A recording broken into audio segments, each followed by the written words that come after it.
Hi, I'm here with First Candle. Giving your baby their first bath can be a really fun experience for both you and your baby. So let me show you how to make bath time enjoyable for everyone. The first thing you want to do is get your baby used to the bathtub. So we like to do that by laying them on their back in the tub just to get them used to seeing the tub and being in the tub. After a few days of doing that, you can progress to giving them a little sponge bath. And after a few days of doing that, you can move on to giving them a full bath. During the entire time that you're bathing your baby, you want to make sure that you are talking to them, making eye contact, singing songs, reading books.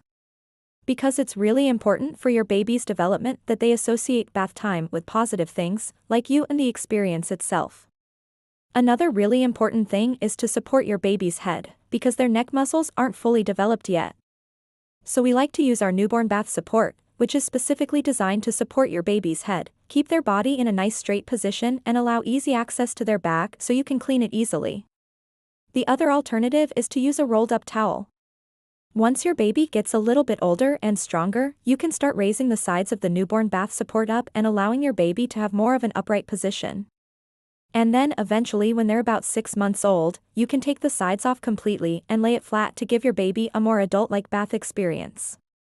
It's also really important to know how to properly clean and care for your baby's delicate skin. So we recommend using only water for the first couple of months, and then you can introduce a mild organic soap if you want to. It's also really important to avoid the use of any harsh chemicals, alcohol or fragrances, because those can be really irritating to your baby's skin. We hope that you enjoyed this video and we look forward to seeing you and your baby in the next one.